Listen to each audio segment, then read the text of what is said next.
ಮಹತೋಬಾರ ಕುಕ್ಕೆ ಸುಬ್ರಹ್ಮಣ್ಯ ದೇವಳದ ವಾರ್ಷಿಕ ಜಾತ್ರಾ ಮಹೋತ್ಸವವು ಕೊಪ್ಪರಿಗೆ ಇಳಿಯುವುದರೊಂದಿಗೆ ಜಾತ್ರೋತ್ಸವಗಳು ಸಂಪನ್ನಗೊಂಡಿತು. ವೈದಿಕ ವಿಧಿವಿಧಾನಗಳನ್ನು ನೆರವೇರಿಸಿದ ಬಳಿಕ ಸುಮುಹೂರ್ತದಲ್ಲಿ ಕೊಪ್ಪರಿಗೆಯನ್ನ ಪೂರ್ವಶಿಷ್ಟ ಸಂಪ್ರದಾಯದ ಪ್ರಕಾರ ಇಳಿಸಲಾಯಿತು.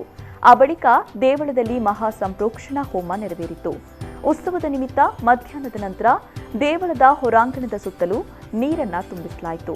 ರಾತ್ರಿ ಮಹಾಪೂಜೆಯ ಬಳಿಕ ದೀಪಾರಾಧನೆಯುಕ್ತ ಪಲ್ಲಕ್ಕಿ ಉತ್ಸವ ನೀರಿನಲ್ಲಿ ನೆರವೇರಿತು. ನಂತರ ನೀರಿನಲ್ಲಿ ಶ್ರೀದೇವರ ಶೇಷವಾಹನಯುಕ್ತ ಬಂಡಿ ರಥೋತ್ಸವ ನಡೆಯಿತು. ಈ ಉತ್ಸವದೊಂದಿಗೆ ಚಂಪಾಷಷ್ಠಿ ಉತ್ಸವಗಳು ಸಮಾಪ್ತಿಯಾಯಿತು. ಉತ್ಸವವನ್ನ ಸಹಸ್ರಾರು ಭಕ್ತರು ನೋಡಿ ಕೃತಾರ್ಥರಾದರು. ಶ್ರೀದೇವಳದ ಆನೆ ಯಶಸ್ವಿಯು ಹೊರಾಂಗಣದಲ್ಲಿ ನೀರು ತುಂಬಿಸಿರುವುದರಿಂದ ತುಂಬಾ ಸಂಭ್ರಮಪಟ್ಟಿತು.